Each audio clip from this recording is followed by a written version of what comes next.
2003 batch के IPS पदाधिकारी विकास परिवार की बात कीजिए, प्रतिष्ठित फैमिली से आते हैं। ट्रेनिंग की शुरुआत चर्चा में, ट्रेनिंग कहाँ से हुई? बिहार के भागलपुर जिले से।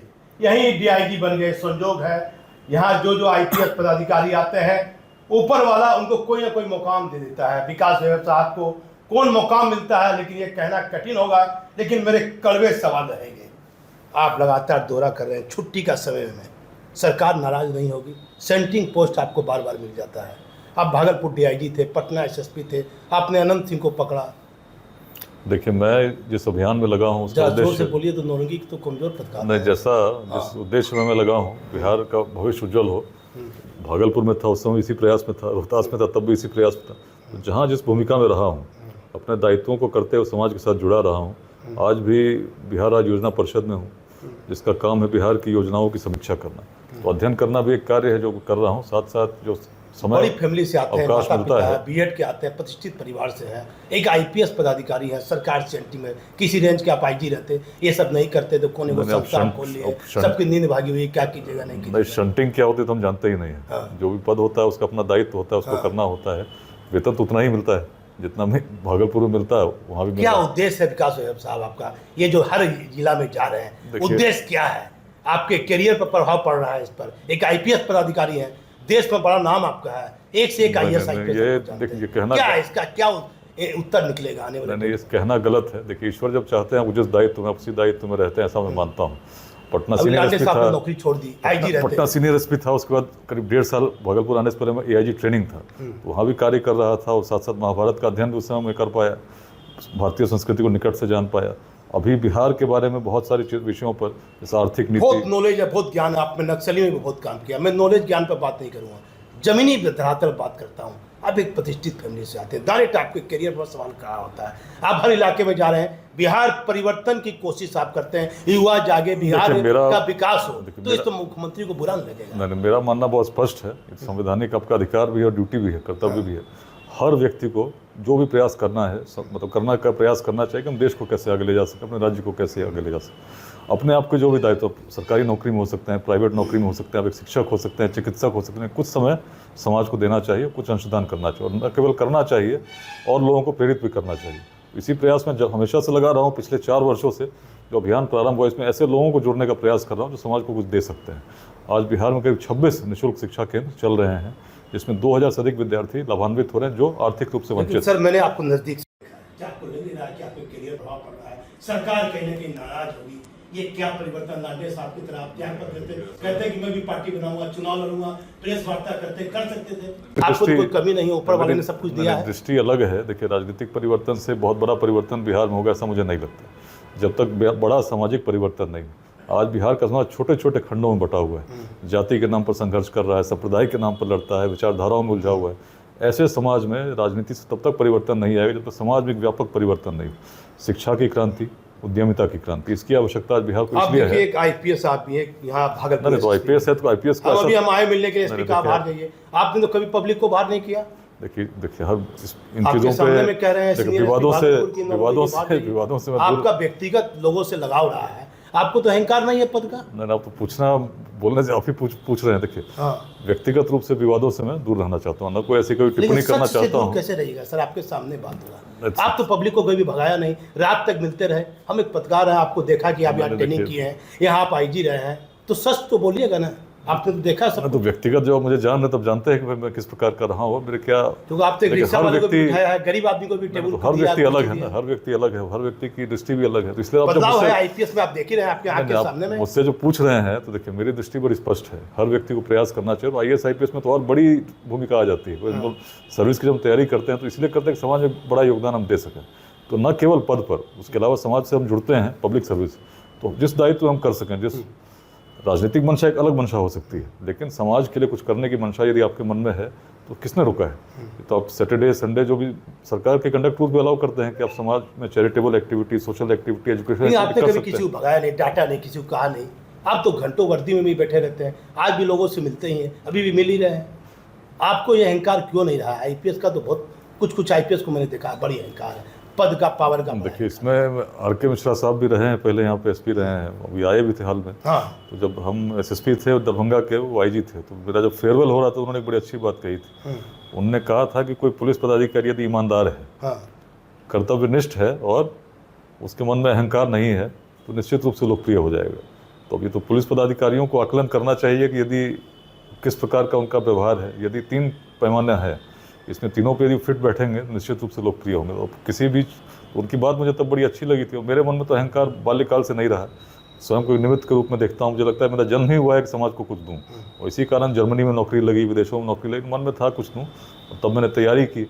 इसमें क्यों सरकार से क्यों भिड़ गई? सब संस्था खोलिए, सरकार को नाराजगी होगा। सरकार क्यों नाराज? मुख्यमंत्री का अंग है, सरकार के अंग बनती है ना काम कर रहे हैं। अनुमति लेके जाते हैं सैटरडे संडे। बीच में सरकार ने पूछा भी था भाई आप क्या कर रहे हैं, तो मैंने उसका पूरा उत्तर दिया था कि शनिवार रविवार जो मेरा अपना व्यक्तिगत समय है उसको मैं देश हित में लगा रहा हूँ। तो इसमें किसी को क्यों आपत्ति होगी? जो ऑफिस का समय, आप मेरे ऑफिस आ सकते हैं, 9:30 से 6 बजे आपको वहीं मिलूंगा। अभी भी जहाँ कार्यालय है वहीं रहता हूँ, तो वहाँ भी जो लोग आते हैं उनसे भी मिलता हूँ, अपना अध्ययन भी करता हूँ जो मुझे कार्य मिला हुआ है। क्या कार्यक्रम है? अभी देखिए, भागलपुर में टीएनबी कॉलेज में एक बड़ा अच्छा काम हुआ है, जो पूरे बिहार में मैं कहूँगा एक प्रकार का पुनीत प्रयास टीएनबी कॉलेज ने किया है, जिसमें कि यूथ को एंटरप्रेन्योरशिप की ओर बढ़ाने के लिए एंटरप्रेन्योरशिप डेवलपमेंट प्रोग्राम का आयोजन किया गया। पिछले 1 महीने से चल रहा था, उसका समापन है। और मेरी जो दृष्टि है उसमें यह है कि बिहार के हर महाविद्यालय में इस प्रकार के कार्यक्रम होने चाहिए। लेट्स इंस्पायर बिहार में लाखों लोग जुड़े हैं। लक्ष्य हमारे बड़े स्पष्ट हैं, हर बिहारी शिक्षित हो, स्किल्ड हो, और बड़ी संख्या में हमारे युवा उद्यमिता की ओर बढ़ें। तो पलायन यदि बिहार से रुकना है, तो जब तक उद्योग नहीं लगेंगे, स्टार्टअप्स की ओर हमारे युवा नहीं बढ़ेंगे, तो कितनी भी सरकारी नौकरी आप दे सकें शायद 1% को हम दे सकते हैं। तो शेष के लिए एक बड़ी क्रांति चाहिए। बिहार की जो अर्थव्यवस्था की स्थिति है, सबसे पिछड़े पायदान पर हम लोग पर कैपिटा इनकम में हैं। 14.5% के ग्रोथ रेट के बाद भी 1 दशक के बाद हम लोग केवल शायद 20,000 तक पहुँचे। भागलपुर के लोगों को बुलाइएगा कि नहीं मिलने के लिए? इतना लोगों को आपने मदद किया, ये किया है, निमंत्रण दीजिए, नाश्ता वास्ता कुछ होगा नहीं, कराइएगा? मैं तो जुड़ा हुआ हूँ। सुनेगा ये गरीब को बुलाइएगा? आप तो गरीब लोग आपको मानता है, माफिया छोड़ दीजिए।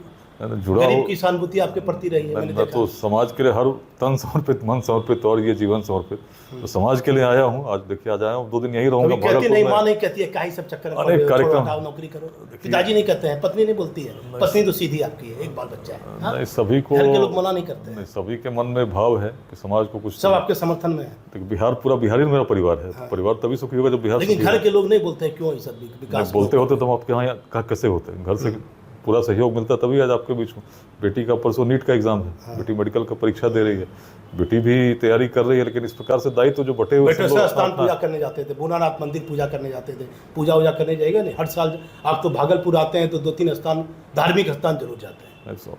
समय की जो सीमा देखते हुए उसका जो सबसे अच्छा उपयोग हो सकता है करने का निश्चित प्रयास। अभी जो कार्यक्रम है उसमें कल टीएनबी कॉलेज में कार्यक्रम है, उसके बाद भागलपुर में महिलाओं का जो अध्याय है, गार्गी अध्याय, कैसे और सुदृढ़ हो, इस महिलाओं के साथ चर्चा होगी। कुछ स्थानीय कार्यक्रम है, और परसों बांका में भी युवा संवाद है, और नौगछिया में भी एक कार्यक्रम है, कैसे नौगछिया के प्रखंडों में अध्याय क्या संतुष्टि मिलती है विकास साहब? मैं तो बहुत नजदीक से जान रहा हूँ, बहुत उतार चढ़ाव आपने अपने जीवन में देखा, ये सब करके क्या संतुष्टि मिलती है? आपको तो कोई कमी नहीं है, नौकरी छोड़ के भी आराम कर सकते हैं। ऐसा है, जब बघा गया था तो लोगों ने कहा था क्या जरूरत है, आराम से रहिए, यहाँ तो क्राइम कब से चला आ रहा है, अंग्रेज भी लिख के गए यूनिवर्सिटी ऑफ क्राइम। मैं आराम से रह सकता था, लेकिन उस समय भी जंगलों में, भीड़ों में रात बिताता रहा। विधायक के माला पिना रहा है, लोग विधायक को माला पिनाता है, आज के युग में नेता भी आपको मानता है। ऐसा है कि बात बता रहा हूँ, बघा में जब कर रहे थे लोग कह रहे थे क्यों कर रहे हैं, रोहतास में जब गोलियां चल रही थी बगल से निकली, लोग कहते थे पहाड़ मत जाइए। लेकिन जब मन में ठाना हुआ एक परिवर्तन करना है तो व्यक्ति किसी खतरे से डरता नहीं। तो रोहतास में परिवर्तन हुआ, बघा में भी हुआ, जो असंभव लोग मानते थे, और आज जो करना आपको लगता है क्यों कर रहे हैं, इसका रिजल्ट आप देखिएगा। रोहतास में जो नक्सली से आप पंगा लिए, सरकार से आप पंगा ले रहे हैं, डर नहीं रहे? सरकार तो अंग है, रोहतास में आप किला फहरा दिए, झंडा फहरा दिए, सरकार के अंग है, सारे नियमों का पालन करते हो। देखिएगा, गाड़ी भी जो घूमते हैं तो प्राइवेट गाड़ी से निकलते हैं, अपना पैसा लगाते हैं तेल में, तब जाके घूमते हैं। कोई सरकार के नियम का उल्लंघन हम नहीं कर रहे हैं। तो सीधी सी बात यह है कि जो व्यक्तिगत रूप से आप समाज को दे सकते हो वैसा करने का हम प्रयास करते हैं। देखिए, काफी लोग यहाँ पे सर्किट हाउस पहुंचे तो विकास साहब यहाँ से जुड़े हुए हैं। मैं भागे भागे वीडियो लेके आया, जैसे ही कैमरा चालू करता हूँ तो भागलपुर सीनियर एसपी कहते हैं कि कहीं मत वीडियो बनाया कीजिए, बाहर जाइए। एक आईपीएस है, वो 10 साल 11 साल इनसे जूनियर है। एक ये है 2003 बैच के आईपीएस, कोई रिक्शा वाला देख ले, कोई ठेला वाला देख ले, ये कभी अपने कार्यालय से कभी ना किसी को डांटा ना किसी को भगाया। मुझे किसी आईपीएस का डर नहीं है, लेकिन विकास की कार्यकुशलता सरकार सहित बड़े बड़े अधिकारी को चुनौती तो देती है। अब भविष्य क्या होगा ये तो हम नहीं बता सकते हैं, लेकिन इनका दौरा ये आगे भी रहेगा। नहीं तो चलता जीवन जब तक है, समाज के लिए समर्पित हूँ, डर प्रयास कुछ करता कुछ नहीं, खतरे से खेलते रहिएगा। वो कुछ क्यों, जब मन में जो व्यक्ति मन में सत्य के साथ चलता है उसको डर किस बात का? देखिए, कहते हैं जो सच के साथ रहता है उससे नहीं डरना चाहिए। सरकार को भी ध्यान देना चाहिए। मैं एक खबर बना रहा हूं भागलपुर के सर्किट हाउस से, 2 IPS, एक से देखा वीडियो बनाने से मना किया, एक से लोग मिलने के लिए सर्किट हाउस में अपनी भीड़ जुटा रहे हैं और सरकार गंभीरता से ले। मैं भागलपुर से दीपक नौरंगी। चर्चित IPS विकास वैभव एक पद पर रहते हुए भी युवाओं को कर रहे प्रेरित। चर्चा है कि सरकार की कमजोरी का फायदा उठा रहे हैं IAS और IPS। वर्तमान सरकार का सिस्टम कमजोर पड़ता जा रहा है, पदाधिकारी प्रभावशाली बनते जा रहे हैं। IAS हो या IPS, क्या सरकार और कानून से सब बड़े हैं? सवाल उठता है। 2003 बैच के IPS विकास वैभव की कार्यशैली कहीं न कहीं सवालों के घेरे में भी है। क्या बिहार में हर कोई अपना राजनीतिक भविष्य तलाश में लगा हुआ है? किस तरह एक IPS ने पत्रकार को कहा कि हर जगह वीडियो नहीं बनाया कीजिए। सरकार और गृह मंत्रालय लापरवाह अधिकारी पर कार्रवाई करते तो कुछ नहीं होता। कोरोना महामारी के बाद प्राय अब अफसर नेता बनने ख्वाब और सपना देख रहे हैं। भागलपुर बिहार के चर्चित IPS अधिकारी विकास वैभव का भागलपुर में भव्य स्वागत किया गया। यह बिहार नहीं, पूरे भारत में एक ऐसा IPS पदाधिकारी है पद पर रहते हुए जो यह कार्य कर रहे हैं, वह नेताओं का होना चाहिए। गृह मंत्रालय और सरकार की ऐसी लापरवाही देखी जाती है कि IPS और IAS रैंक के पदाधिकारी जिले में पत्रकारों को साफ तौर पर धमकी भी देते हैं, उन पर झूठा मुकदमा भी दर्ज करते हैं और एक साधारण परिवार से पत्रकार पराए आते हैं। वह क्या कर सकता है? कहां यहाँ किसके खिलाफ आवाज उठेगी? इन सारी परिस्थितियों के लिए सरकार और केंद्र में गृह मंत्रालय कहीं न कहीं सवालों के घेरे में है, लेकिन उनकी कार्यशैली से कहीं न कहीं सरकार भी नाराज तो जरूर होगी।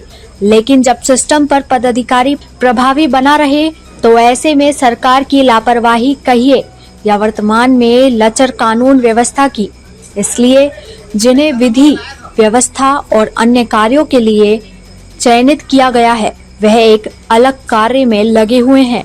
भले ही IPS विकास वैभव एक प्रतिष्ठित परिवार से आते हैं, यह बिहार के कई महत्वपूर्ण पदों पर SSP और SP, DIG और IG के पद पर अपनी सेवा दे रहे हैं, लेकिन कुछ वर्षों से एक अपनी अलग संस्था यहाँ चला रहे हैं, जिसको लेकर IPS की कार्यशैली पर भी सवाल खड़ा होता है। IPS विकास वैभव जो देर शाम शुक्रवार को भागलपुर पहुंचे और शनिवार के दिन सर्किट हाउस में एक विशेष प्रेस कॉन्फ्रेंस का आयोजन किया गया, जिसमें उन्होंने युवाओं से संवाद किया और उन्हें शिक्षा, समता और उद्यमिता के महत्व को समझाते हुए प्रेरित किया।